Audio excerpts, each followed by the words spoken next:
And now, dispatches from the General. Hello, my emotional support humans. Want to give a quick shout out to the doctors and nurses and scientists that are saving humanity against the coronavirus right now. Oh, yeah.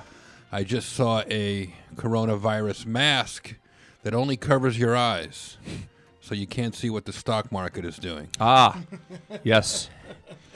That is some wild stuff. I want to give a quick shout out to our friend Wayne Dickey down in Brazos County, Texas, the jail administrator of Brazos County Jail, where I am officially friends with a sheriff. Everybody, my friend Wayne Dickey won the Republican primary last night in Brazos County, Texas. So if you get locked up in Brazos County, mention my name.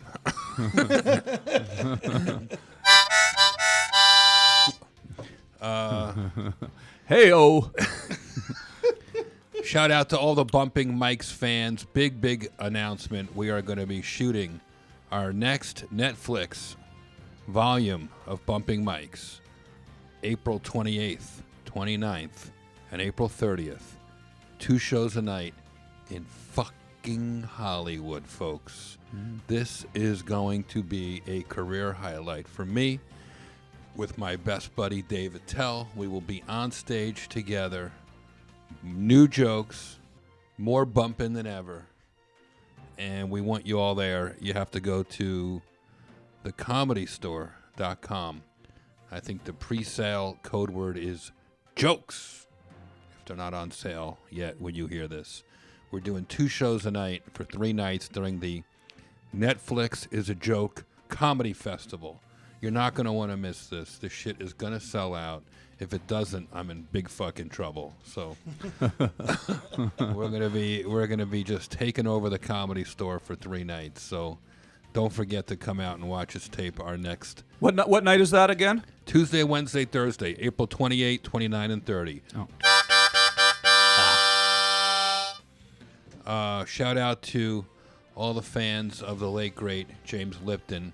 At the end of today's podcast, we will give a Roast in Peace tribute to a great friend of the arts, a man I never had the privilege of meeting. I think I shook his hand once. Might have been at Howard Stern's 60th birthday party. Might have been.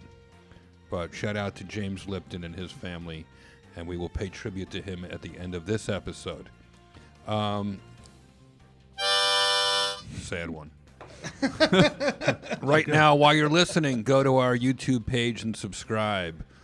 Thick Skin with Jeff Ross. If you're listening on iTunes, rate and review us, because rate me. I love seeing the feedback from you, our emotional support humans. All right, folks, enough dispatches. Ed, let's start the podcast.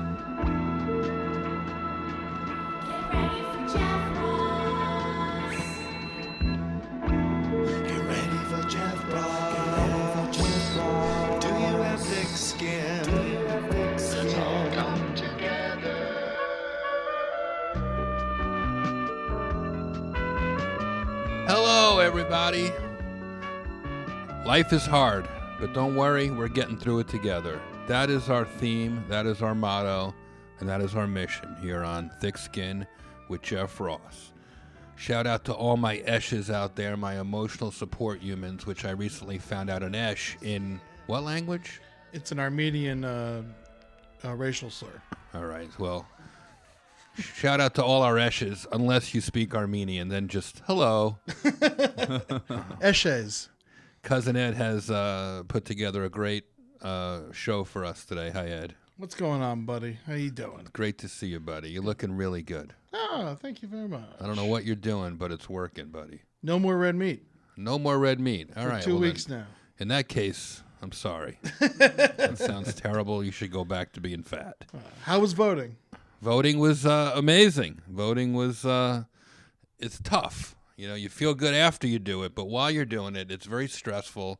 It's very complicated and overwhelming at some points. And I'm glad I did it. I stood outside for hours yesterday to vote in the primary. and that's kind of our patriotic duty. It's why we live in a free country, to vote. Why it's not easier to vote is a mystery. Why there's apps for everything. I mean, everything. Yep. But yet you're standing online in the sun. Oh, yeah. And it's fine for guys with some money, you can stand there all day, but people that are working, people that are babysitting, raising kids, have a regular job that they can't just bail on for a few hours. Yeah. It's really heartbreaking to think that They only those had people, 5 machines. They only had 5 machines. Yeah. I almost think that maybe there's a reason for that, huh? Maybe they wanted the people that are at work to not be able to vote. We call it voter suppression here. Maybe, huh? Am I allowed to talk yet? My guest is somebody that I bumped into online to vote. I was so discouraged by the length of the line at my polling station that I started to leave. And I ran into a friend. You almost took me with you, too. And he started to leave, too, truth be told. I don't know if we'll have to give all the grisly details of our day. Yeah. But it was a good day. It was a good day. We spent a solid almost 3 hours waiting online to vote. I'd say 3. I was there for more than 3, yeah. And my guest is a Canadian. Recently became American. And he hosted the hit show, The Tom Green Show. That's right. For many years on MTV. Now he's touring the country. He has a full slate of tour dates, which we're going to go over in a little while. Amazing. He's super hilarious. His name's Tom Green. Yes. Thanks, Jeff. Great to see you, Tom. Thanks for having me on the show. And thank you for sticking with me yesterday in the lineup there. Because what happened was I was in the lineup and I got there and the line, they said it's about 2 hours to the front of the line. Right. And so I'd been there for about half an hour and I was starting to kind of get a little bit like, geez, am I really going to stand in the sun? And then I heard out of the corner of my ear, I heard Jeff say, Tom. No, I said Big Tom. Big Tom. And I looked up, and there you were, and we talked for a few minutes, and then you said, maybe we should go find another polling station. So I think that was kind of our way of saying, let's bail. Right. And then we went to... You actually did look up some other polling stations, we did. But they were in even more harder to park places. And we started to leave. I'd been waiting in line for about half an hour only at this point. We started to leave, and then you said...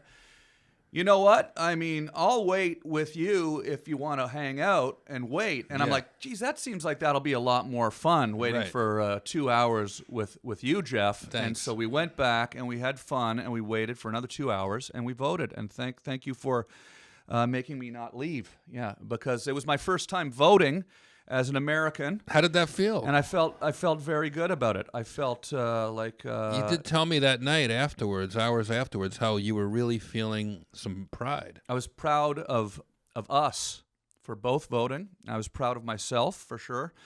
Because, it actually, I think the fact that it was a 3-hour lineup actually made it even more meaningful in a way. Because it wasn't, it is important to vote. And...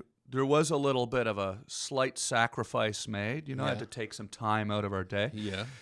I kind of was thinking when I got there, though, I was thinking, I was sort of amused by the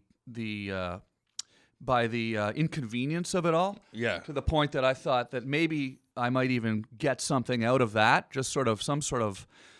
and here we are right now talking about it. So that's, I think, what we got out of it. You know, if it had been too easy, in other words, it's a story. It's an experience. There were people offering slices of pizza, I missed walking that. up and down. Yeah, the black and white cookies. Right. There were cookies being offered. Yeah. Bottles of water. I thought the Girl Scouts should set up there. I mean, there was, 5,000 people there, right? Yeah, there was a lot of people there. We both got the coronavirus. We got the coronavirus, which is nothing like whiskey dick, which I have had before also. It was cool. Then I noticed that the computerized voting machines still had Pete Buttigieg on the ballot. Right. Which he had dropped out the night already before. dropped out. Right. Why is he still on the ballot? That's how it works. They get on the ballot way, way, way in advance. Oh, so you can still vote for him even though he's dropped out now? Yeah. Oh. It's a really antiquated, ridiculous system. If you mail in your vote, in advance, which you're allowed to do, and then someone drops out, you're not allowed to re-vote because a lot of people had already voted for Pete Buttigieg Right. and what the Amy other one? Klobuchar. Amy Klobuchar And Tom Steyer. They drop out the night before. Your vote doesn't count. So, anyways, I knew it was going to be a long day, but you did help me pass the time, and I made it harder on myself. I brought along a live animal, and when you have a dog at a polling station, I got to meet Luna. Yep, and suddenly you start to become aware of just how long you're standing there, because I walked Luna probably 3 times just to give her some place to pee and chill in the shade for a second. The nice lady in line in front of us gave Luna her water. That was really sweet. Yeah, and it was sort of there was an element of. Now, I think one thing that's interesting about it was this is, of course, the Democratic primary. So, Right. Everybody in the line is, a Democrat. Right, or wanting to vote for a Democrat. So it was probably a little bit more actually collegial than maybe the I'm actually bipartisan in my registration. Yeah. So I was allowed to vote for the presidential primary, but I don't declare a party on my ballot. But it was a positive environment. You could tell that probably everybody there was there out of a sort of a sense of duty to make sure that they pick the right nominee. So it was a nice time. It was a nice day. I'm glad you feel that way, and you didn't walk away cynical or bitter about the experience. I mean, you became a citizen just this year or last year or This year. And Well, last year, but not 2019. After all these years of such success in America, why would you now decide it's the time to get that American Part passport? of the reason was that I wanted to be able to do what we did yesterday. I love that. Was to vote. So that was part of the reason for sure. The other part of the reason was I thought it'd be nice to know that they can't kick me out, which is good. It's nice to know that they can't kick me out because that's always in the back of your mind that you could get kicked out. Right, when you're not an American citizen. And I've lived here for 20 years, and I love this country. I've always, as Canadians, we Canadians love America, right? Right, of course. People in Canada love America, and we grow up watching American television. Right. We are in the movies. I grew up watching Letterman. And Right. People. It's funny. Sometimes Americans will say to me, "Oh, yeah. I mean, did you watch? Where did you get Letterman?" I watched it on NBC. On the Rochester, affiliate of NBC with the House of Guitars commercials and the, So I have a theory about Canadians, especially when you're young and impressionable, watching American television and rooting for American sports sometimes, right? I realize you have your own teams in Canada, but I have a theory that Canadians, their greatest export is comedy. And the reason is and maple syrup. They are one step removed from the cool or the popular, I should say. I'm from New Jersey, where I grew up listening to New York City rock radio stations. I grew up watching New York sports teams, and I grew up watching New York news and TV stations. We didn't have Jersey teams back then. We didn't have Jersey anything, really. We had Bruce Springsteen, which if he had to compete with teams and TV, it might not have been as popular. He meant so much to Jersey. We didn't have other stuff. We couldn't. You put a New York Giants jersey on when you're a little kid, you can kind of understand that's the next state, but it wasn't your state. And I have a feeling that once removed gives you just a little bit of an outsider's perspective in order to be funny, to be critical, to be a comedian. Do you have any thoughts on that? I think there's also absolutely. And there's also a different sort of sense of confidence, I think, that you have when you grow up in New York. You're in New York, it's New York. Right. When you grow up in Ottawa, it's not New York, right? It just sounds like... Yeah, it's not New York. You're not in the center of the universe, the media universe. The entertainment business is not there. Johnny Carson did not host his show down the road. No. So there's a combination of factors, I think. One factor is we also grew up watching a lot of British comedy on TV when we're growing up. Like Monty Python is on TV every night on the major network, and there's stuff like that. SCTV, there's stuff like that. But I think there's also this sort of a national sort of sense of we're not America. We're not in the center of the media universe, and it's a little bit of a kind of an insecurity in a sense, and which I think contributes to sort of a more of a goofy kind of comedy, a silly kind of comedy. When you look at all the amazing, legendary Canadian comedians who've come out of Canada, like Jim Carrey and Mike Myers and Neil Young, they're silly. Maybe not Neil Young, but they're silly, There's a silliness, and I think that's kind of like, Well, I dreamed I saw the knights in armor. That's kind of silly. That's pretty silly. I think of Neil Young as silly. Yeah, that's pretty silly. I see what you're saying, and I appreciate silliness, that. And it's sort of like when you're the class clown in school, you're the goof in school. A lot of times, I think all comedians, American comedians included, I think became comedians because of an insecurity, a little bit of an insecurity. Like you wanted to be the cool kid in class, but maybe you didn't you weren't the captain of the football team, so you think, oh, if I goof off, right, maybe I'll get some friends here if I make everyone laugh. So I think there's an extra layer of that being Canadian. If I goof off, maybe people will notice me. Plus it's freezing up there.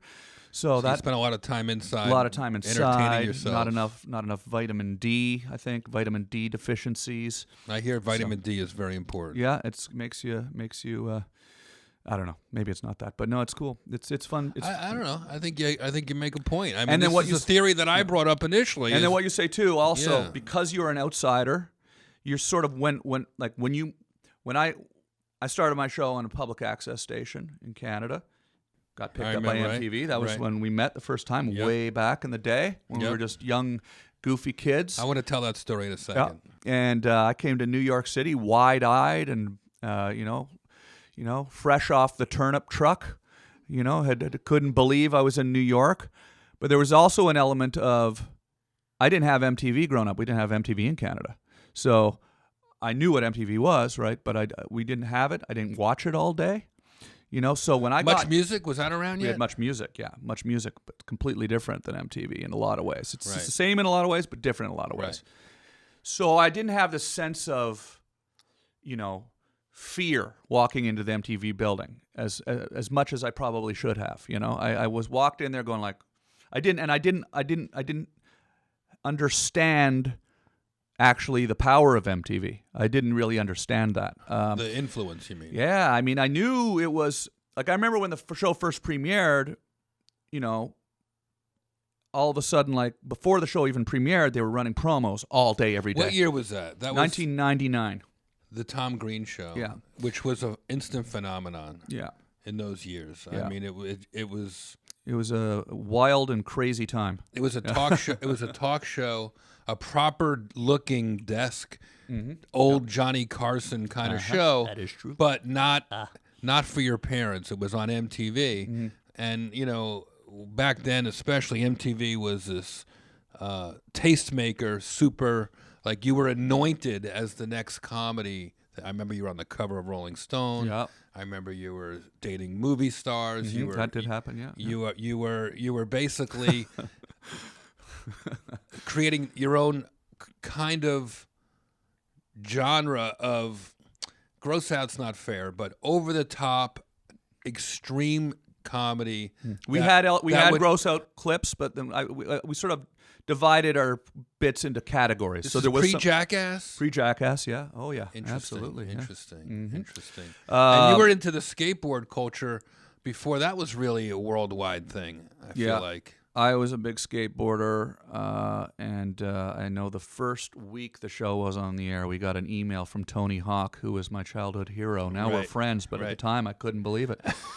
It was a weird thing. I mean, you were there at the time. It was surreal for me. I didn't really know how to process it, to be honest with you. Fortunately, I've had 20, 25 years to think about it, or whatever, 20 years to think about it. But within the first week of that show being on the air, we got called by my two biggest heroes my entire life. David Letterman and Tony Hawk called me the first week. Wow. Letterman invited me on the show. Wow. Hawk came and Tony Hawk came and did our show. We went Wow. skating through Wow. and I was just kind of like, really just kind of was in sort of a bit of a blur, when I did Letterman the first time, I was just a bit of a blur. I couldn't even believe it was happening, So as I'm sure you felt the first time you did Letterman, probably, It was a blur, but I remember every single second of it. Yeah. April 13th, 1995. I do. I remember every second of it, for sure. It was Yeah. the greatest day. I remember every single second of it. I remember right before I was about to go out, I'd been up all night. I flew in from L.A. last second. I remember that moment too. You tell me what happened right before you went out. 5 in the morning, I flew in, took a nap, and there I am, ready to go on. And they were going to play me out to Rock and Roll All Night and Party Every Day by Kiss. And I'm in the wings in my one good suit. And Biff, the stage manager, standing there. Yeah, and you're like, what? He really is the stage manager, right? And I heard David mention my name. I heard Paul and the band kicking in, and but I couldn't hear it clearly. I just kind of knew something was happening behind the curtain. I was more in my own head about what I was going to say first. I never performed without a handheld microphone. I was going to have a lavalier mic on my jacket. Oh, okay. Because I wanted to emulate how David Letterman does his opening monologue. Oh, you were doing stand-up. Yeah. Stand-up with no mic. Okay, yeah. And I remember saying to Biff, I go, when he introduces me, do I have to walk out or can I run? And Biff opens the curtain and goes, you can do whatever the fuck you want. You're on. Nice.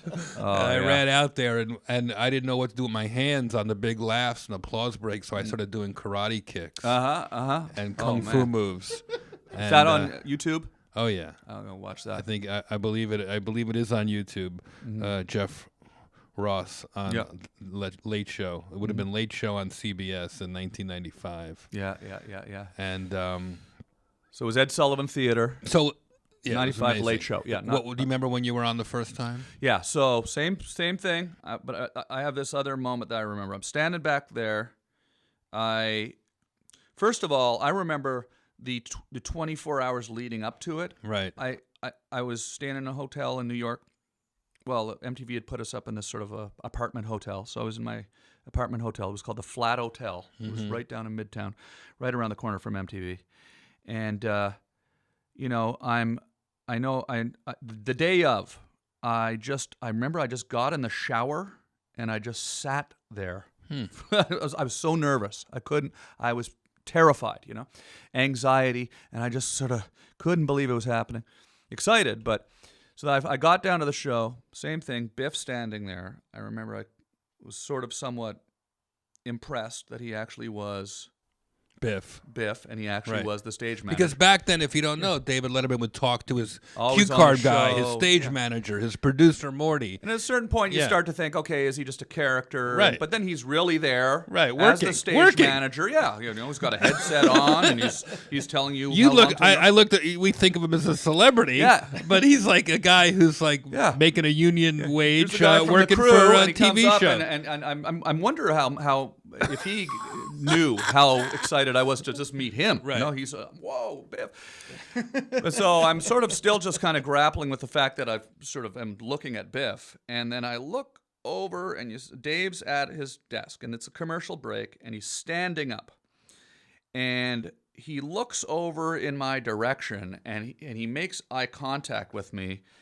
Letterman makes eye contact with me. I haven't cut the commercial was going on, and I just decided to wave at him. So I'm like, hey, and he's like, hey. I'm like, holy crap. Dave just fucking waved at me. That's fucking cool. And next thing you know, we were walking out and doing the set, so doing the interview. So that's so cool. Yeah. And then the other thing I remember is I did the whole interview, and you can I think it might be on YouTube, but if you care to watch. But I was nervous. I was holding my hand up like in front of my mouth the whole time, like I was just so nervous. And then during the commercial break, we played the clip where I had painted porn on my parents' car called the Slutmobile. Got it. It was the hood of my parents' car, Legendary. the Slutmobile. And we played a clip of that on Letterman.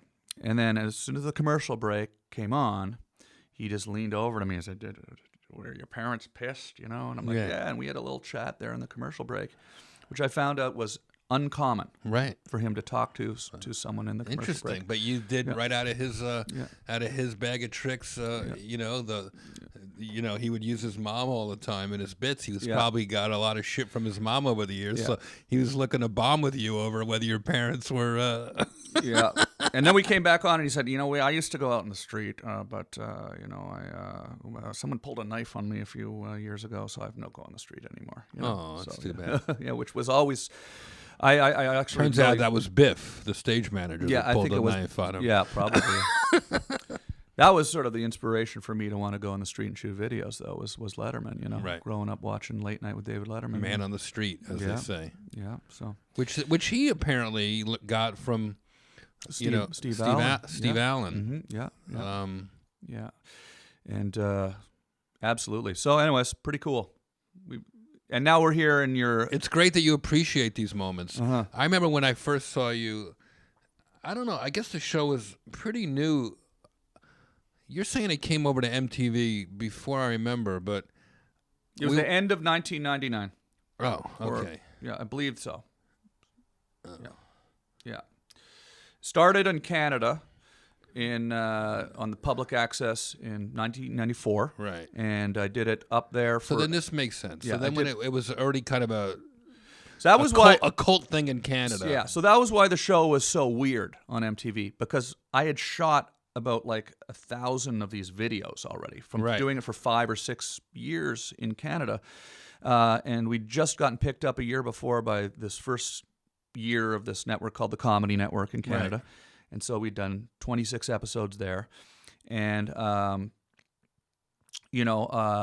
had kind of a tough year this year because a couple of my friends passed away this year, and one of them was Howard Lapidus, who was your manager, and was my manager, and he was the manager of a talk show host in Canada named Mike Bullard. Right, he did the Letterman show of Canada. Sure, and I would go do crazy shit on that show, and the show had a cult following in Canada. This was 1998, probably early 1999, because everything happened pretty fast after I met Howard, but.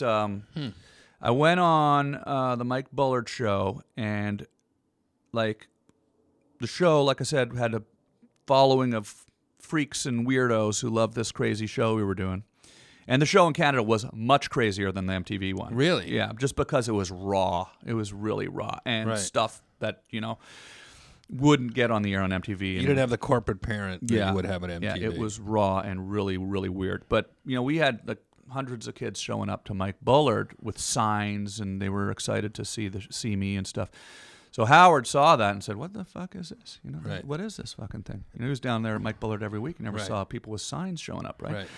So after the show, he gave me his card, and I'm like, "Holy crap! A guy from Hollywood gave me his friggin' card." Right. So he said, "Send me a tape with some of your stuff." So I sent him 10 of my favorite videos, and this Slutmobile was probably one of them. Sure. And he brought it to MTV, and he was producing Loveline at the time with Adam Carolla, Dr. Drew. Right.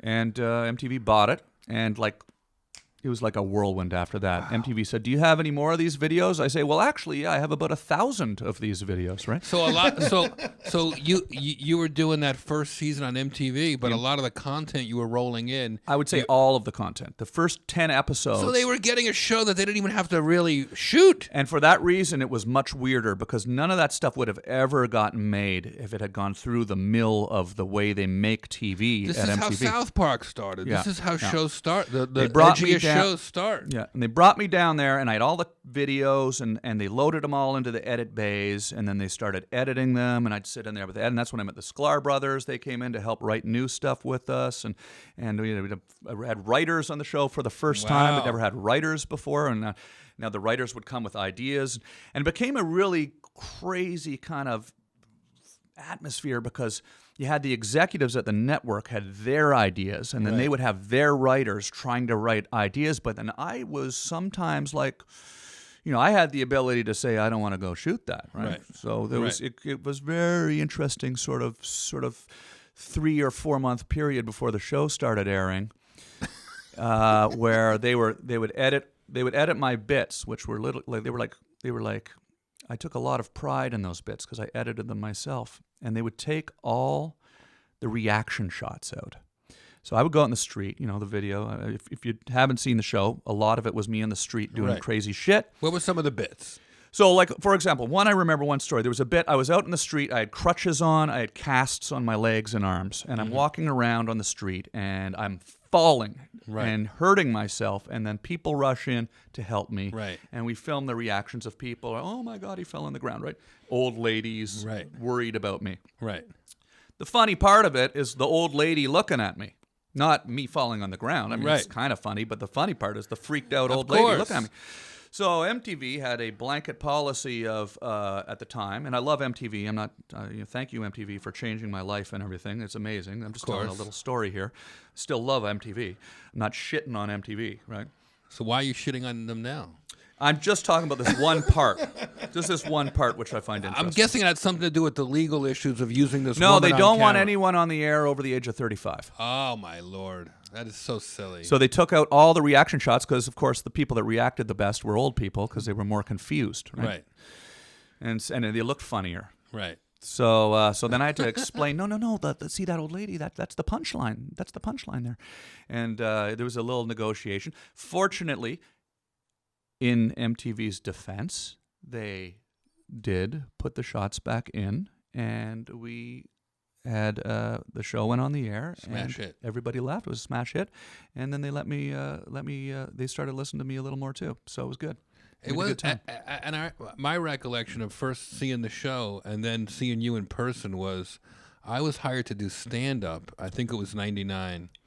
Was this on the cruise? On a cruise ship, on the MTV Spring Break cruise. I remember. Good gig. Yeah, I remember hanging with you there. And I wasn't a TV star. I was just sort of like a comic in New York with a little bit of a reputation. Yeah. I wasn't the roast guy necessarily. Yeah. I was just a funny guy and had been doing a lot of appearances on MTV on either their New Year's Eve shows or their Spring Break or Rock and Jock. I was just sort of like a utility comedian that could pop up and goof around with celebrities. Yeah. I wasn't roasting people, but I was somehow would.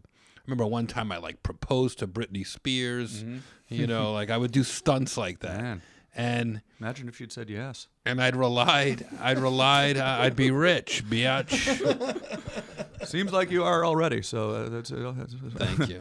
Beautiful place here. I don't want to go on and on about it. No, tell everybody. But please, we're in the bunker underneath my pool, the podcast bunker. We'll talk about how amazing your house is in a minute, but this is incredible. Thank you. No, please do it now. Yeah, no. I mean, God, and we're sort of neighbors too. I mean, we're sort of neighbors. I live down the hill, but this is cool. Well, if you ever need some, I don't know what you would need, a gallon of moose cum for one of your old bits. Absolutely. Just come on by. I'm sure you got a fridge full of it.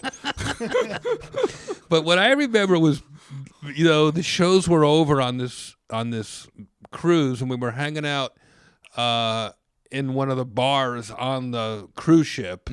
I don't remember that much, but I remember getting my first actual eyes on you. This now mythical comedian from Canada that was taking over MTV and on the cover of magazines, and I just remember sitting there I was just starting to do the roast, just starting to get into insult comedy slightly, and it took a little bit of magic to get to make fun of people and not have them mad at me. I didn't quite understand it yet. Yeah. But now you were coming in, and you would the crowd just like you were some sort of messiah for MTV. Not that many women, but the bros were surrounding you. And a lot of bros on that cruise. It was loud. Yeah. There wasn't a lot of, my comedy, you need to talk. I need to talk. And they need to hear me, and it's got to be timing. It's got to be kind of quiet. You were be able to walk around this very loud club and just very politely, these guys would be like, Tom Green, blah, blah, blah. And here's what you would do. You would very calmly look them in the eyes like you were healing them. Oh, yeah? You would take their drink out of their hand and pour it on their heads. Oh, yeah.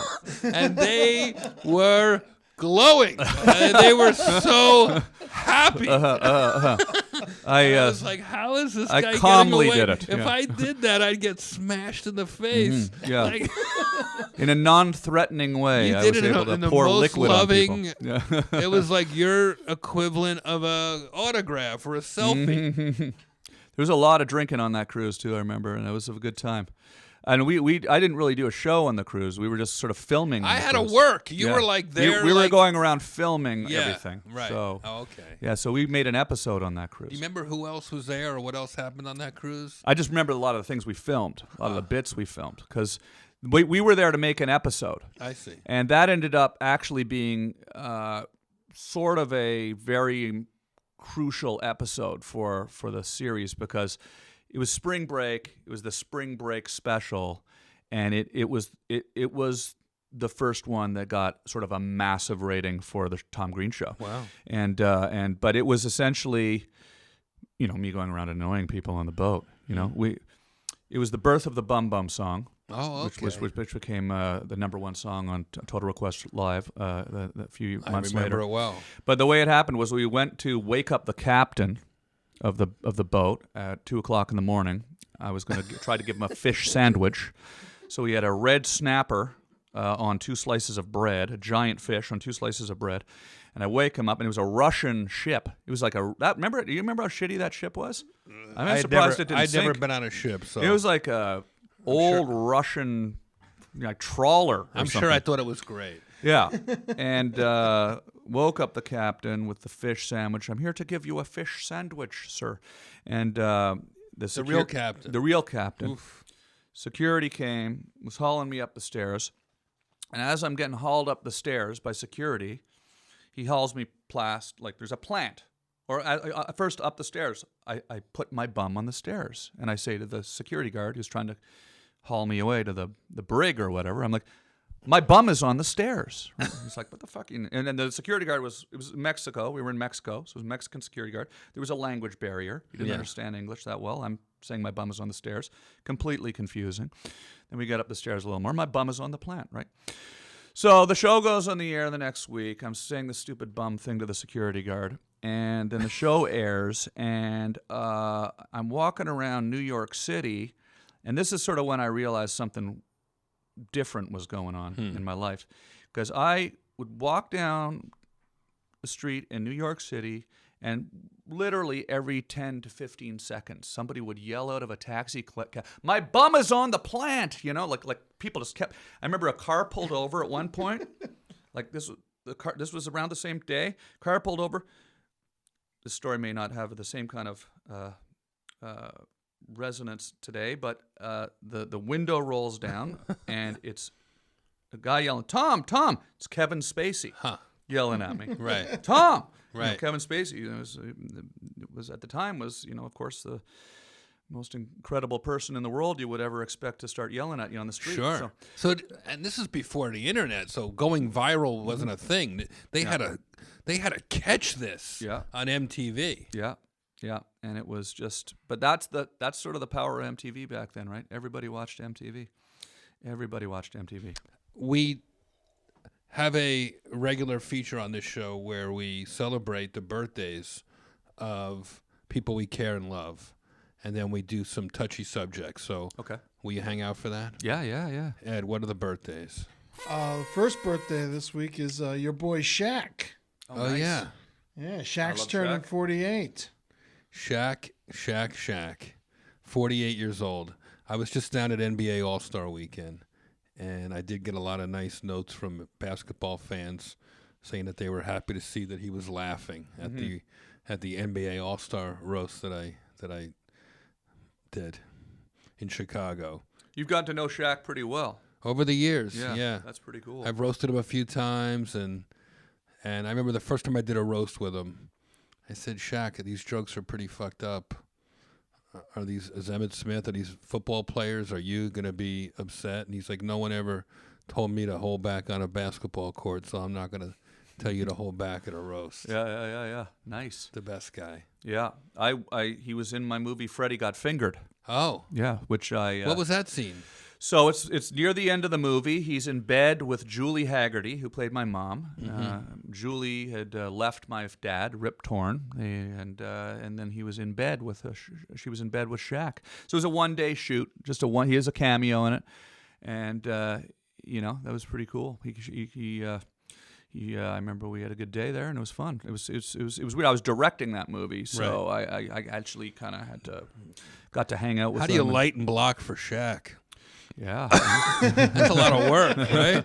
Yeah. No, it was cool, man. He's gigantic and he's dark. Yeah. He was funny though, man. He brought like a lot of like extra kind of sort of energy to it that I wasn't expecting, I mean, he's sort of like, he was like, some physical. I mean, he's in bed with Julie Haggerty, and he just starts like thrashing around in the bed. And I'm like, wow, this is cool, man. Shaq's an amazing person. He really is truly like the most positive and great personality. And we were backstage waiting to start the roast, and I left to go fix something in the teleprompter, and I left my friends and my girlfriend and Ed. They were all back in the green room. And I come back 10 minutes later, and just as I walk in the door, we're all dressed up, ready for the roast. Shaq walks up to me, and he hugs me, and he goes, "Jeff, I have a problem." And I go, "What?" He goes, I was out all night at the strip club last night, and I fell in love with a girl named Pow." Yeah. That was my girlfriend's name, which I thought was... Maybe not the best idea to tell the Roastmaster General that before going on. He was definitely poking the bear a little bit, but he was a lot of fun. Yeah. Tiffany Haddish was the MC, and she just came out with a book this year. And I said, "Shaq, a book is like paper talking that you hear with your eyes." And happy birthday, Shaq. Happy birthday, Shaq. You are loved. Amazing. It's also Justin Bieber's birthday. Oh, nice. Fellow Canadian.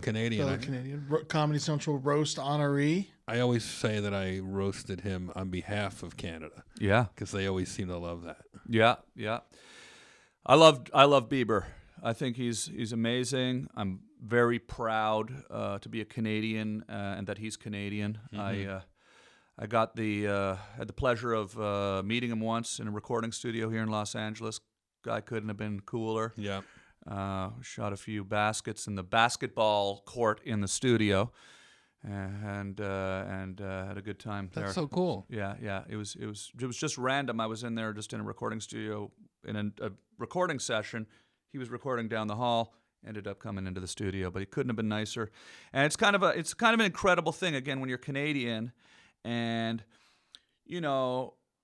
we've had some Canadian musicians go big over the years. We grew up. We had Rush. And Geddy Lee was on our plane the other day, coming back from Toronto. Oh, you were on that flight. Yeah. Yeah. With coming back from Toronto. Okay. Yeah. Because a couple days ago. Yeah. Cool. Because I heard he was on about the flight. I heard Russell Peters was on the flight going to Toronto, and Geddy Lee was on that flight too. Oh my goodness! So we've been following Geddy Lee's every move. Yeah. Wow. Yeah, we got eyes on Geddy Lee. I was too nervous to talk to him. Yeah. Well, yeah, but it's kind of surreal when you get a guy like Justin Bieber come along and become the biggest artist of all time. Right. I think he's like outsold Michael Jackson. Right. Everybody. Right. Crazy. Canadians are killing it right now. Drake too. Drake killing it right now. Yep. Canadians, man. I did get a message from Drake saying, "You were in Toronto, man. I didn't even know you were going to be here." Oh, I was nice. Like, oh, shit. I wish I heard about this Yeah. when I was still there. Instead of sitting at where do we eat? 3 times? Sunset Grill. Yeah. It was so fucking cold in Toronto. And you Canadians, you love Toronto. I always think about the Canadian national anthem. Sounds like you're fucking it. Oh, Canada. Yeah. Oh, Canada. Yeah. I think that's what it means. That's the meaning of that. Yeah. Yeah. How do Canadian kids learn the alphabet? Is it like A, B, A, C, A, D? Yes, absolutely.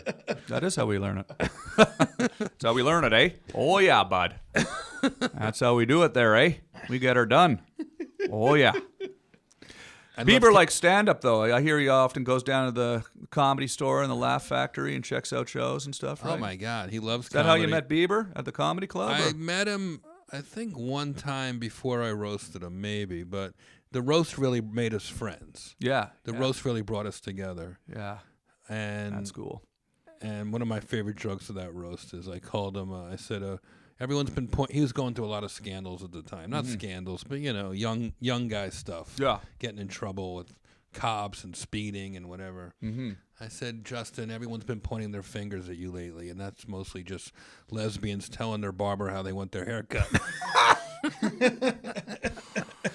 Man, nice. It was a fun one. Shout out to the big JB. Happy birthday, brother. Happy birthday, Justin.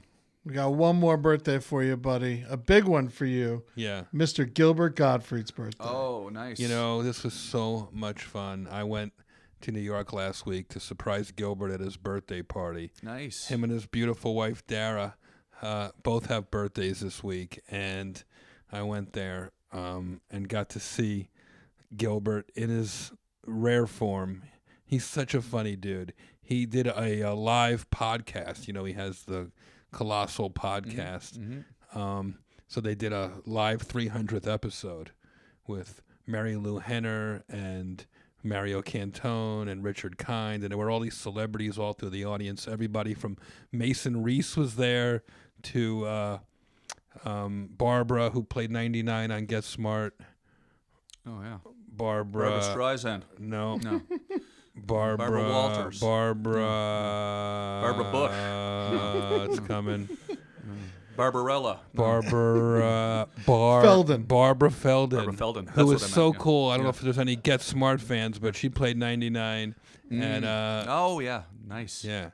I got to meet Gilbert sort of for the first time. I'd met him once briefly, but just a couple of weeks ago in Miami.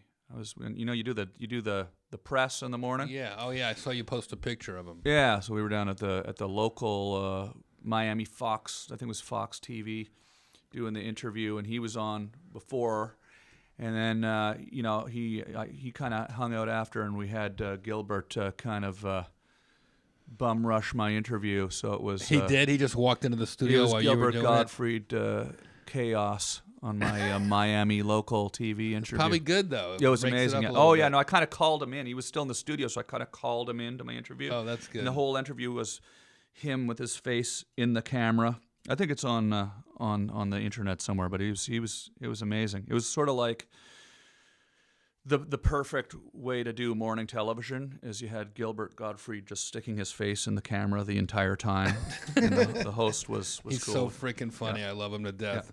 At a certain point, Richard Kind, the beloved theater actor, TV actor, movie actor, sang some old Broadway show called like something about Dolores Del Rio that Gilbert couldn't be reached right now because he's in bed with Doris Del Rio, which I guess was some Mexican actress in the 50s or something. It was so over my head, like it was a theater theme party. Yeah. But just seeing Richard Kind singing this song to Gilbert, and Mary Lou sang a song to Gilbert, and Mario Cantone acted out a sketch with Gilbert playing Betty Davis and I think Tony Curtis, the two of them.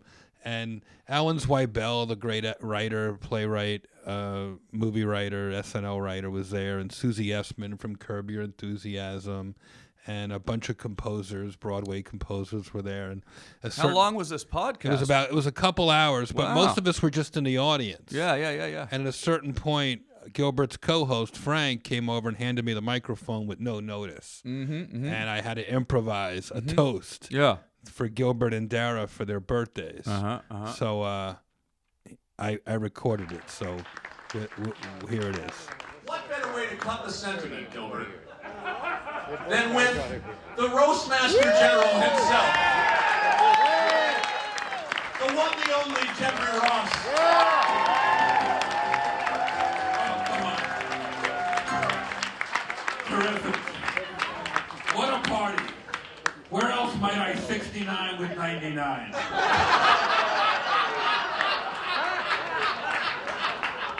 No expense spared. You got the old couch from Harvey Weinstein's office.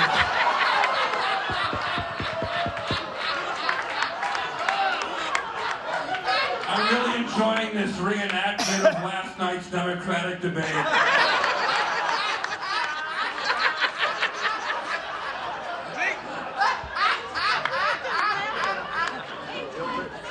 I flew in special for this, so the joke is on me. I couldn't miss this for so many reasons. Dara and Gilbert are very, very dear friends of mine. The fact that they're together is a fucking miracle. And I do enjoy celebrating it all the time. The fact that Gilbert has children, despite some of the things he said and done. Years ago, we to talk about the dramatic actor thing for a second, I did a dramatic part with Gilbert on CSI. Do you remember this, Gilbert? Oh, yeah. By the way, Gilbert will never get another part because he's been recently Me Too'd by Dolores Del Rio.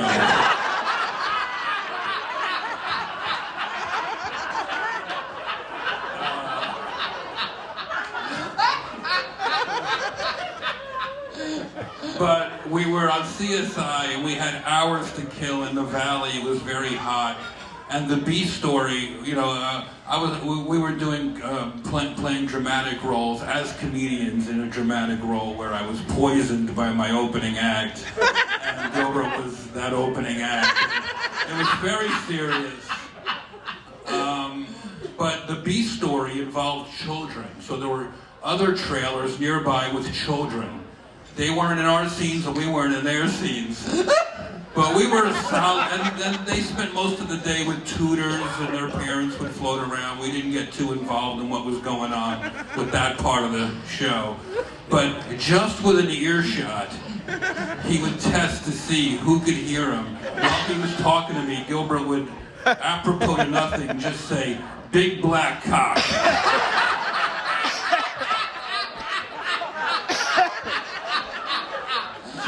See the reaction, to see if any of the tutors or parents would just turn around. And they're 50, 60 feet away. But I'd say, "Gilbert, how did your scene go?" "It was great, but there was not enough big black cock."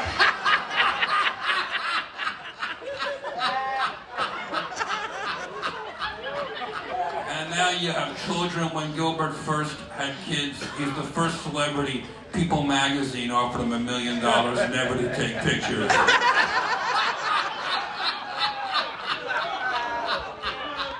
But,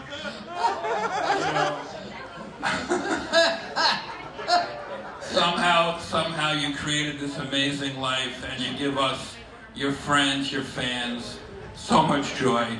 A podcast, a live show, whatever it is, Gilbert.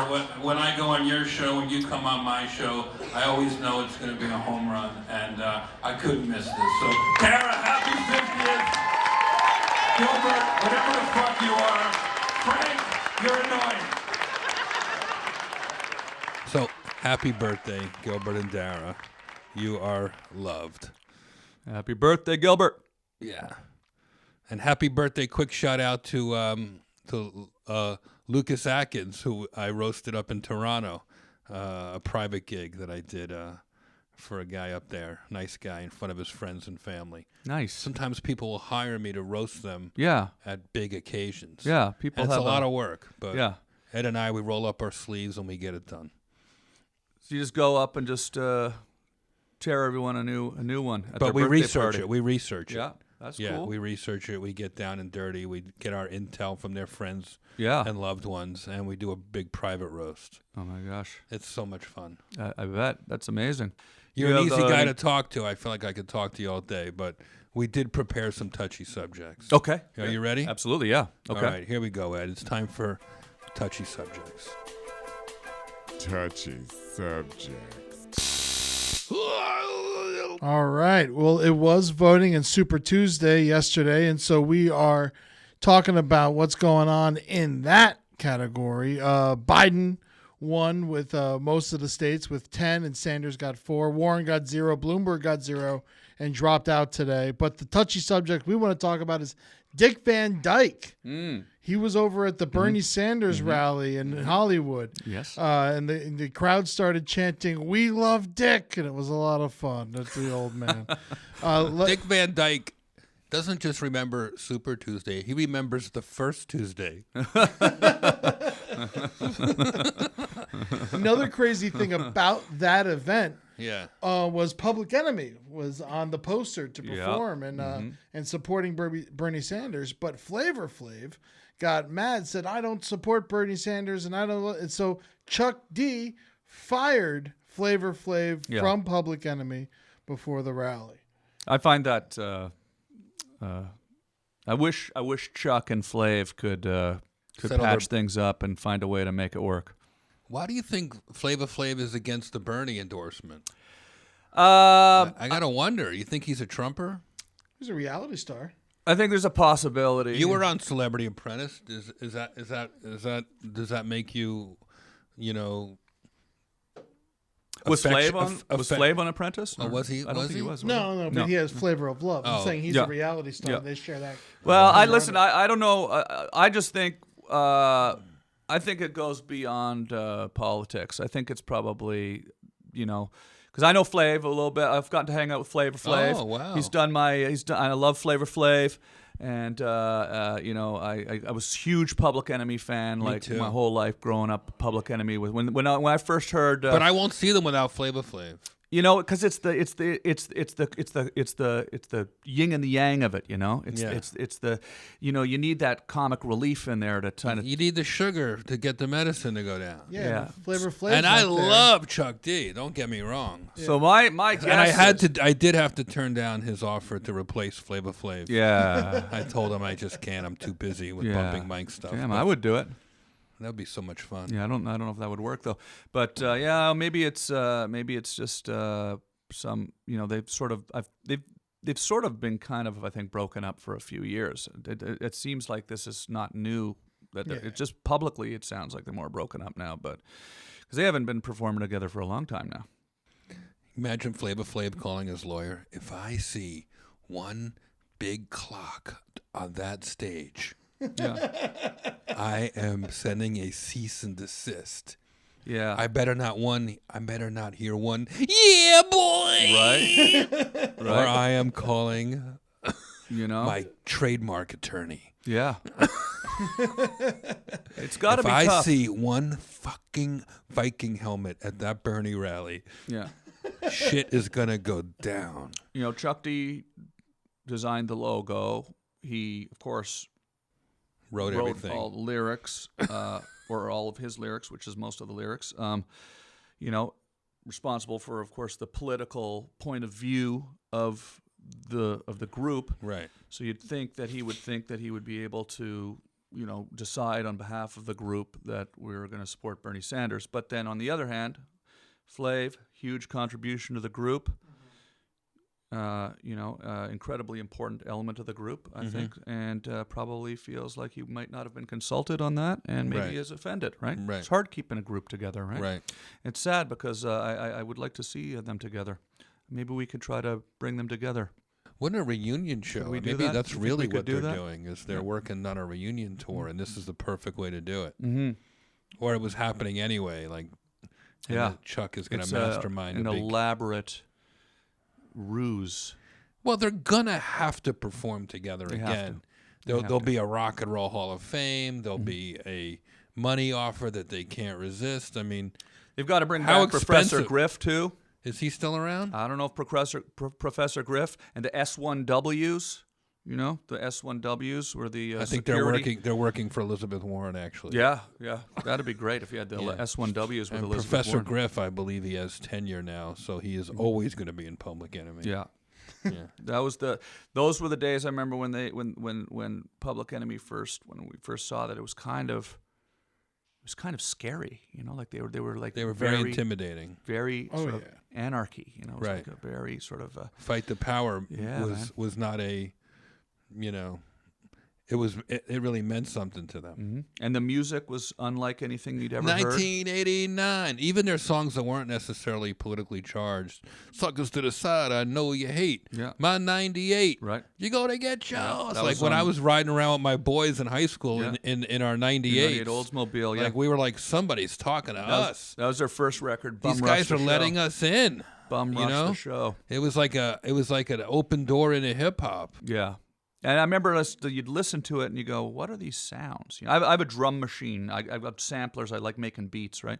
And so I've been doing that since I was a kid, since I heard Public Enemy. But it was sort of, at the time, you know, that's an interesting thing about, you know, being our age, you know, as we grew up through all of this electronic music coming in. So, you know, I don't think young people today understand the significance of Public Enemy, because just hearing the music, you would listen to it and go, "What are these sounds? You know, what is this electronic sound that we're hearing?" You know, so You think Public Enemy and Dick Van Dyke and these endorsements? Do you think that they help? well, it's looking like it's going to be a lot closer of a race than we would have thought between Biden and Bernie. So it's definitely up for debate if it helped. I mean, I thought it was cool. I saw Kai Aaron's poster, and you know, which I see you've got you're friends of. Kai's art is all over my house, and I was proud of him. He made that cool poster for the Bernie Sanders campaign. Yeah, I think it's incredible. My question is, like, do you think? Okay, I'm not sure if I'm dipping into a controversial area here. Of course, that's what we want to do. But do you think that long lineup that we were in voting yesterday, Right? do you think that, like, somebody who is a fan of, you know, who's a young Public Enemy, anti traditional big government person is more or less likely to wait in a line for 3 hours than a Joe Biden traditional globalist? I guess I meant small government, but Yeah.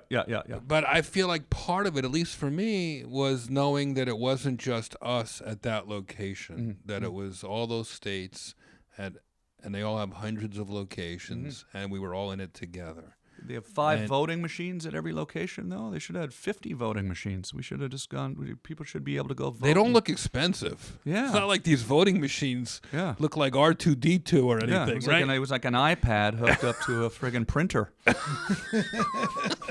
A dot matrix printer. No, And it wasn't dot matrix. it is not easy to vote. You know, you can swipe Tinder, you can hit Postmates. Yeah. Why can't we pick a candidate on our phone? I feel that I've been saying somebody should ask Elon Musk or somebody who, you know, knows about computers to make an app. Everyone in America has a phone now. You have to vote get it on your you phone. have to get it with your social security number. Get the app. Encrypted, totally secure. It's how they talk to you. That's how you should be able to sign up for health insurance. You should be able to vote. Why doesn't America have an app? And it should be illegal not to vote. What? Everybody has to vote. Now you're allowed to go on and abstain from voting, but you have to click that. So you still have the freedom not to, but you have to go on and decide, I'm going to vote for this person, I'm going to vote for this person, or I'm not going to vote, and you have to do one of those things. I like it. And then you've got 100% voting turnout, and then that changes everything. But, you know, that's never going to happen because, you know, they don't want that. Right. They don't want everybody to vote. No, you know, because they don't you want know poor what I'm people. talking about. You know, You don't want poor the people deep to vote. state. They don't want that. The red state. It's not that deep. It's so shallow, actually. Yeah. It's so shallow. It could be just they haven't figured out how The to make people an that app. Bernie is trying to help, the poor, the disenfranchised, the immigrant, the old, the sick, Everybody voted. people who need. Yeah. They don't really get the privilege of voting, or they don't have the time in their day to spend a few hours because they're working a job that's not going to let them leave to vote. Well, the good news is nothing brings a divided nation together better than threat of plague. Yes. Absolutely. So what's next, Ed? Oh, I have an update on Professor Griff for you, by the way. Okay, yeah. In '89, he was kicked out of the band for comments he made about Jews. Yes, that's right. Jews are responsible for the majority of the wickedness in the world. I had heard that, yeah. And David Mills was not happy about that. Yeah, we don't need him back in the band, I guess. But I thought it was, when you guys were talking, I thought it was interesting that Flavor Flav and Chuck D are now public enemies. Yes. Oh, wow. All right, we got some Canada news for you. An 8-year-old wins $200 worth of cannabis products at a youth hockey tournament. Wow. Wow. A Dawson Creek Minor Hockey Association. Oh, Canada. The Youth Hockey League in Toronto held a fundraising event where an 8-year-old boy won $200 worth of pot products. Wow. Now, was this a mistake? No, it was one of the. It was a raffle, and one of the prizes of the raffle. Oh, so it was. They didn't think an 8-year-old was going to win. Well, the kid put a $10 bid on the basket. But it was a youth hockey thing. They took the bet. Odds are be a kid would win. It's a youth hockey thing. When the child won the basket, the grandfather had to explain to him that it contained drugs, and therefore he couldn't have any of it. We'll put this in the freezer till you turn 18. He's like, my grandson thought he won a great prize. So, Dad, I won chocolate. No, son, you won drugs. sounds like Grandpa wanted the prize for himself. He might be right about Yeah, that. Grandpa's enjoying that. Oh boy. Well, that's good. That seems a little odd. I don't know if that's. It shows well, how it's legal up It's there legal in in Canada now. so I guess it's a little more easy to see that happening. Why do Canadians have such a fixation with hockey and roasting? Do you think there's a connecting? My roasts, they're bigger in Canada than anywhere else in the world. Yeah. And I think it's We got a great sense of humor. the so blood that's fine. sport. Yeah. But they're also so nice. So maybe there's a novelty to the roast being sort of not nice. Yeah, I mean, I do think that sometimes Americans have a sort of this version of Canadians that is not totally like everyone. Oh, they're so nice. We're so polite. Everyone says that all the time. I don't know. I don't think that's necessarily true. I mean, I think one thing that happens is, and I don't want to get in trouble with all of my Canadians watching, but I think they might even agree with this. First of all, when there's an American around, okay, if you're hanging out with an American, as Canadians, we get annoyed when like Americans don't know anything about Canada, right? We don't know anything. You don't know where the Ottawa's the capital. You don't know, you've got McDonald's here. Like they don't know anything, right? So it's sort of like so we always understand. Tim Hortons. Yeah. We always understand that Americans don't know. So we want to like. They open at 6 a.m. Tim Hortons, and they close when the fat lady falls asleep in the doorway. Oh yeah, Tim Hortons, great donuts. But we want the American to like Canada. Poutine. Poutine, yeah. Basically, you guys put French fries with gravy and on some cheese shit I curds. was going to eat anyway. Yeah, exactly. I'm just showing you that I care about Canada. You tour up there, and so you've been there a lot, so that's different, right? But I'm saying people that have never been to Canada. Kiefer Sutherland's grandfather wrote the law for free health care. That's true. And he did it. And he did it in under 24 hours. Yes, that is true.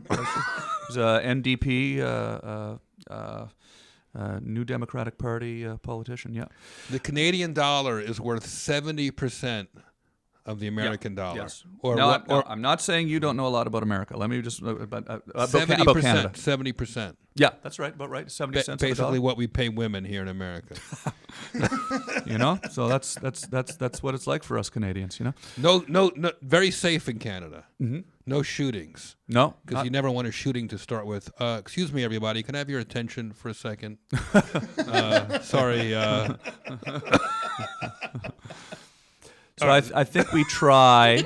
I think we try to be nice around the Americans and polite and we're proud of our country, so we want to tell them. But you get when Canadians are together alone. There are assholes in Canada. Uh-huh. There is people get a little more. It's a little less polite. It was bar fights. You don't get shot in Canada, but you might get punched in the face. We get drunk, we get nuts. Yeah, but yeah. So it's a lot of walking it off. Yeah. A lot of walking it off. Yeah. A lot of that, definitely. In my case, there's been a lot of that, yeah, over the years. So, the Canadian state bird is Celine Dion.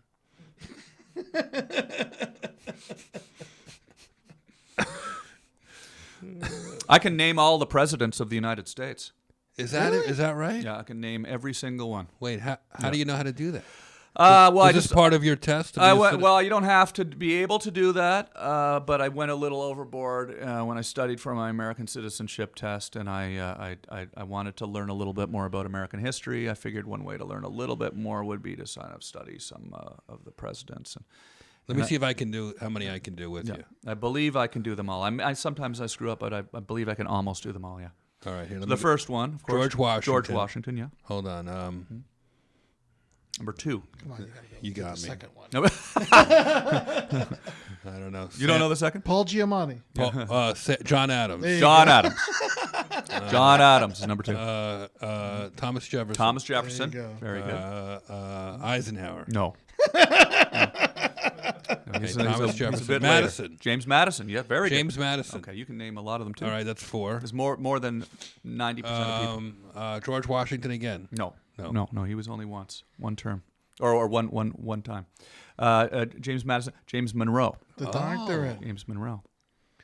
That's 5. That's 5. 6. That's all I'm going to be able to do. The first son ever. There's of a another president? Adams, right? John Quincy Adams. John Quincy Adams. Yeah, pronounced Quincy. Quincy Adams. Little John Quincy little trivia there. Adams. Oh.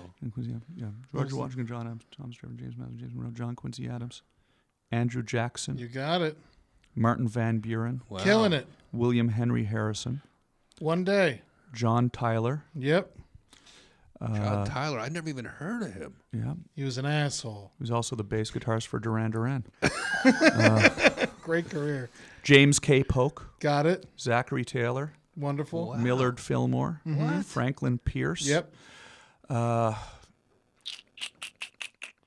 What are we up to now? Are we up to 9? No, No, we're way up to past- 14. Yeah. Okay. James Buchanan, Abraham Lincoln, Yep. Andrew Johnson, Ulysses S. Grant, Got it. Rutherford B. Hayes, Holy- Nailed it. James Garfield, Yep. Fuck Mondays. Chester A. Arthur, This is so I impressive. share a birthday with him. Grover Cleveland, Yep. Benjamin Harrison, Grover Benjamin Cleveland, Harrison. Coming Benjamin back Grover at you. Cleveland. William Henry Harrison's grandson, Benjamin Harrison, Grover Cleveland, and then William McKinley. Yep. I never even heard of this guy. Yeah, he had a mountain named after him, Mount McKinley. He was very popular. I got to apply to be a citizen. Theodore Roosevelt, Yep. Big one. Herbert Hoover. No, you. No, wait. Theodore Roosevelt.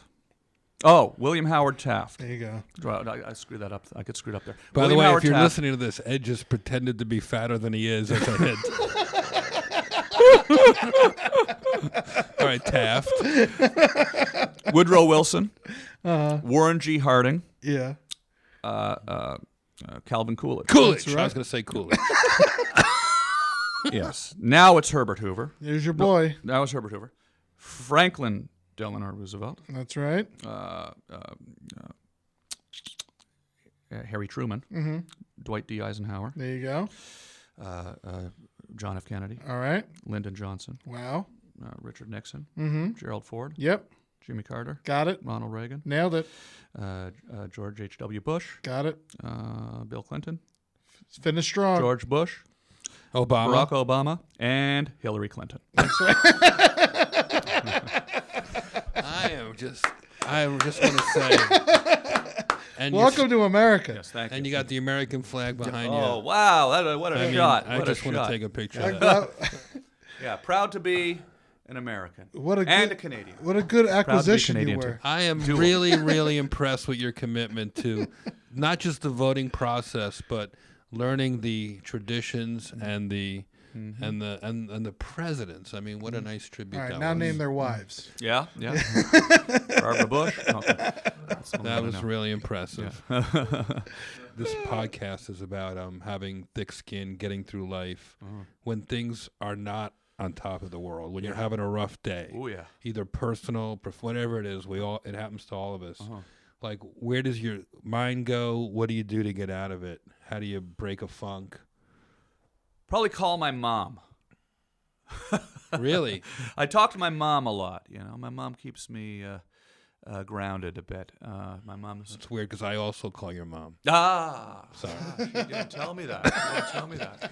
So she's like a Yeah, Mom. an uplifting force for Yeah, you. both my parents have always been a great source of advice, and you know, I think it kind of brings me back to resets me back to a place where before, you know, I also like to think about, you know, where I was 30 years ago, you know, when I started doing stand-up at Yuck Yucks in Ottawa. And I would see Harland Williams and Norm Macdonald and Jeremy Hotz, when they were, before they'd made it in the States, coming through Yuck Yucks, and they were on their way probably to Winnipeg to go play the Yucks out there. And I would look at them, and I was in high school, and I would think, man, someday if I could be on a flight to Winnipeg tomorrow to tell jokes, you know, and not have to worry about, you know, getting a job, you know, that would be the dream. And they they weren't big stars yet, you know, they were just headlining the Canadian Yuck Yuck circuit, and which is great. It's a big deal, you know. They were making a living doing stand up comedy, Sure. and Great clubs, Yuck Yucks, all over absolutely. Canada. Mark Breslin and Howard Wagman at the Ottawa Yuck Yucks, who was still running the club, and put me on stage for the very first time when I was a kid, and I love him. And but you know, so you think, okay, you can get down here in life, and you can get down on, oh, I'm not, you know, doing what I, you know, want to be doing exactly right now, and then you think, yeah, but I'm doing that. I'm traveling the country, I'm traveling the world, telling jokes, doing what I always dreamed of doing, having a great time. So I try to remind myself how lucky I am, right? And that usually snaps me out of it these days. Yeah, Love that, man. Love that. Yeah, can't forget how lucky we are to be doing what we do, man. Telling jokes, fucking awesome. You know. Imagine if you had my jokes. How, how happy you'd be. Someday. I'm working on it. Thank you for sharing. Thank you, man. All right. There's no point in delaying anymore the inevitable, the catharsis, the pain of the show. It's time to pay tribute. It's Roast in Peace.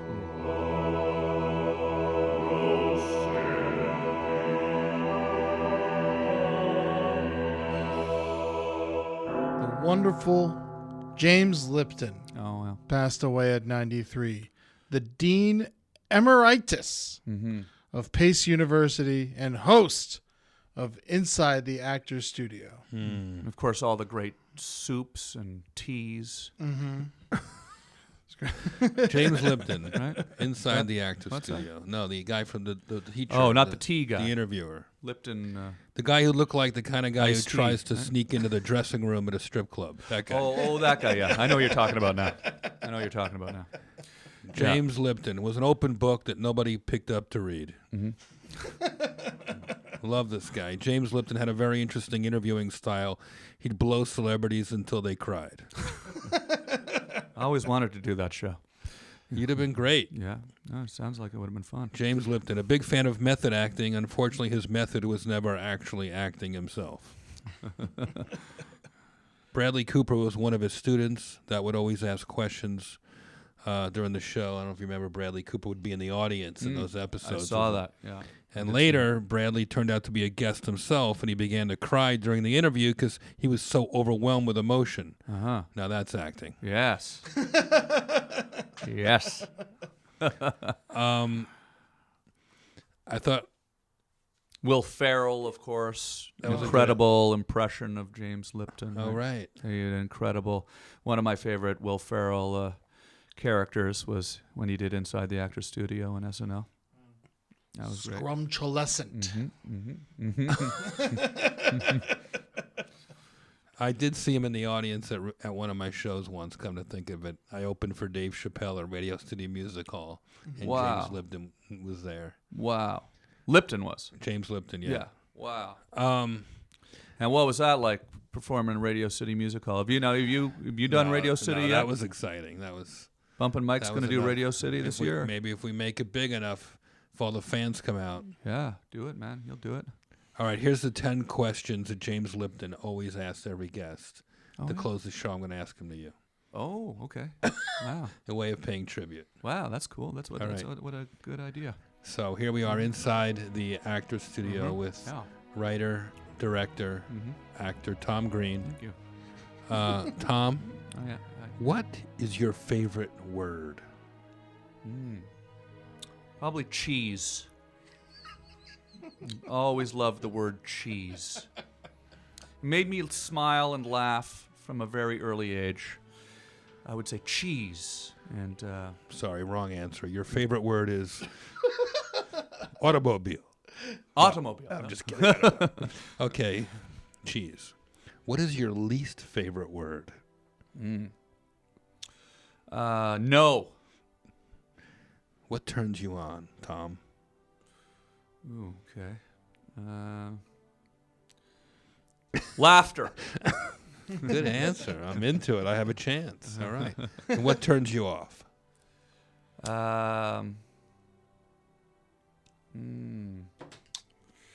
Be honest. The show is honest. James Lipton got honest answers. Anxiety. See? Yep. Anxiety. Tom, what sound or noise do you love? What sound? Oh, sound that I love. I love hip hop beats. I do love that sound. Bass. 808 bass drum. The sub bass. That bass sound. Yeah. I love it. You met my friend Tal Wilkenfeld. She's a bass player last I know, night. absolutely. One of the I had best. a good talk with her, and I want to see if she wants to come lay down some bass in the studio. Boom, boom, boom, Incredibly She's amazing. talented human being. It's What amazing. sound or noise do you hate? Oh, okay. It's not nails on a chalkboard because I always find it funny to make that sound because other people hate it so much. It's always been enjoyable to me because I'd never understood how it affects some people so badly. So I always found a great source of humor in doing that. A sound that I hate. Oh, the sound of your car not starting when the battery's dead. Yes. You know? Yes. You must have had some clunkers growing up in cold-ass Canada. Yeah, and I got a clunker now, too. I got a 68 Oldsmobile that needs Really? some work. Yeah. So, but Wow. I think I might be having someone take care of that for me. So, but it occasionally doesn't start. So, Tom, number 7 of the 10 questions. What is your favorite curse word? yeah. I mean, let me think. I don't want to give like the obvious answer. They're all so good, you know. I want to say one and have a reason to back it up. So I got to think about that for a second because I never thought about that before. Favorite curse word. If you knew you were going to be on Inside the Actor Studio, why didn't you think about this ahead of time? Yeah. I didn't know. That's the best. Maybe- That was he would let them get away with it. Like they all knew what was coming, but then actors would have to act like, "Oh, my favorite curse word." Might be tabarnak, which is a French-Canadian curse word. What is it? Tabarnak, and if you asked me what it meant, I wouldn't be able to give you the exact, but it is something Tabarnak. sacrilegious, I'm sure. Tabarnak. Esti colis tabarnak, shit la merde, shit la merde is shit. Right. So maybe la merde. La merde. Merde. Right. Shit. You heard it It here was first. always fun swearing in French growing up in Canada because you didn't know what the words meant, but if you said it in front of French Canadians, they were offended, and it just sounded funny to say, "Esti colis tabarnak," right? And everyone was like, "Woo!" And you're like, "I don't even know what the fuck I just said." Did anyone ever try to, when you were making it, try to steal your act in French? I've tried to do my act in French. Like when I do Montreal Festival, Yeah. I try to do my act in French, and I have a lot of fun doing it because I can't speak French that well, so it's kind of fun. What profession other than your own would you like to attempt? Maybe being a music producer. Love it. Yeah. Of course. Yeah, I like making beats. So That's fun. What profession would you not like to do? well, I just know that I was always afraid of the idea of having to go into an office and sit at a desk and have somebody telling me what to do all day. So anything that involves You did a talk show with a desk with MTV telling you what to do. Yeah, that's true. That was probably a roundabout way of like giving my middle finger to a desk job. Yeah. Okay, last question. Tom Green, if heaven exists, what would you like to hear God say when you arrive at the pearly gates?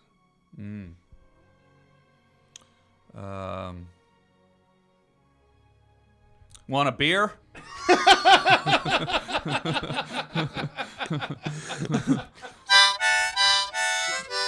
That would be a real relief. Want a bear? Great. Tom, you're a real good guy. It's an honor to be here, Jeff. I appreciate you inviting me up, and congratulations on your beautiful home here. Thanks, man. I am so happy for you. Thank you. And you know, it's amazing to have gotten to know you for as long as we've known each other. But this is incredible to see your place, and man, I want you beautiful. to come over sometime when we're not podcasting, just to hang out and Absolutely. and trade war stories. You're a fun guy to talk to. This is a conversation I could have all day long. Folks, go see Tom Green live. In fact, that's his Twitter, @TomGreenLive, and his Instagram is Tom Green. Tour dates, tomgreen.com/tour. You're going to San Diego. I've never been to the American Comedy Company, but I hear it's a great club. It's fun. Dave Attell was there last week. Oh, he was. He said he loved it. Yeah. You're going home to Canada, to Calgary, to the last stop in March. And that'll be with Harland Williams. Are you serious? We're doing a That's gonna be co-headline. great. Yeah, a double bill. Yeah, it's the second time Harland and I have done that in Calgary, and we got a couple of dates like that this year. Kind of following in your footsteps, you and Dave Attell. It must be fun being on the road with your buddy, yeah? That's a great show. Yeah, it's gonna be fun. Yeah, it's fun, but it could also be tough. You know, Harlan. You know, if I need to find Dave, I know I can look out front of the hotel because he'll be outside smoking. But Harlan could be at a strip club, or he could be at a mall signing copies of his Paw show. Tom Green's going to Philly to Helium Comedy Club in the beginning of April. Jim Thorpe, Pennsylvania, the Comedy Shop. First time there. Yeah, it's a one-nighter. Where's Jim Thorpe, Pennsylvania? You know, it's my first time there. I don't know. What a cool name for a town. It's just a one-nighter. We tagged onto that Philly date. I love Helium. Love that club. Go there every couple of years. And Philly's great crowds in Philly. Springfield, Missouri, April 17th and 18th. The Blue Room Comedy Club. It'll be my first time there too. Yeah. That's awesome. There's a lot more dates through November on TomGreen.com. Thanks, buddy. I'll see you around the clubs. If not, I'll see you soon. Thanks, man. Love you, buddy. Thank you. Great, Tom. Appreciate you, buddy. Thank you, guys. It was great meeting you, buddy. Absolutely. Folks, life is hard, but don't worry. We're getting through it together. All right, everyone. What's going on? Thank you for listening to this episode of Thick Skin with Jeff Ross. Go to roastmastergeneral.com for all things Jeff Ross. Go pick up your Emotional Support Human t-shirt that you saw us give Tom Green earlier today. And you can also pick up an I'm Offended by People Who Are Always Offended baseball tees and mugs. Look at this. So nice. All right. Also, check out Bumping Mics on vinyl. You can pick that up on Amazon. And Bumping Mics is hitting the road. On March 13th, they're going to be at the Pabst Theater in Milwaukee, Wisconsin. On March 14th, they're going to be at Waukegan, Illinois, at the Genesee Theater. On April 3rd, Des Moines, Iowa, at Hoyt Sherman Place. April 4th, Kansas City, Missouri, at the Uptown Theater. April 16th, Morristown, New Jersey, at the Mayo Performing Arts Center. April 17th, Tarrytown, New York, at the Tarrytown Music Hall. April 18th, Munn Hall, Pennsylvania, at the Carnegie of Homestead Music Hall. And April 24th and 25th, they will be at Brea, California, at the Brea Improv. 4 shows, small venue. That's the one you're going to want to go to. But the one you're really going to want to check out is Bumping Mics, taping their next Netflix special. It's happening April 28th, April 29th, and 30th, 8 p.m. and 11 p.m. at the Comedy Store in Hollywood. Tickets at thecomedystore.com. Bumping Mics, check it out. You need it in your brain. Keep an eye on the calendar because more dates are coming. You can check out Jeff on Cameo. He'll make you a little video for your wife, your boyfriend, your dog, who gives a shit. He'll make you the video if you produce the cash. Rate and review us on iTunes. Email us at thickskinwithjeffross@gmail.com. We might read your email on the show. Who knows? Twitter at ThickSkinCast. Instagram, ThickSkin with Jeff Ross. Real Jeffrey Ross on Twitter and Instagram. You can check me out on Twitter at EddieTunes, EDDIETUNES_ on Twitter, and just EddieTunes on Instagram. I also have another podcast called The Brighter Side. Check out the sticker. With Amber Nelson and Mr. Eddie Ewing, who produces this show with me here with Jeff on the Last Podcast Network, exclusively on Spotify. And also Classy Night Out is a show I host, a stand-up show with Mr. Henry Zabrowski. That's the second Wednesday of every month. The next one is this upcoming Wednesday, 3/11 at the Pack Theater in Hollywood. Jackie Zabrowski will be there as well. We love you, baby. Be good to yourself. And this has been Thick Skin. Peace.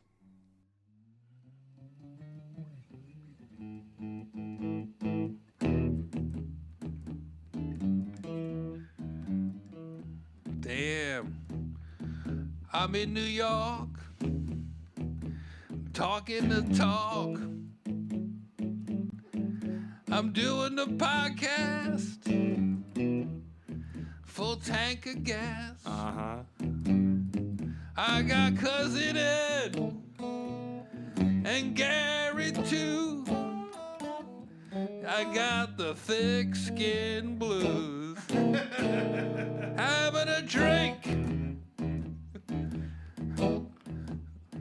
My armpits stink. Hey. I'm feeling so good, I'm in the hood. I don't want it to end. I got the thick skin blues.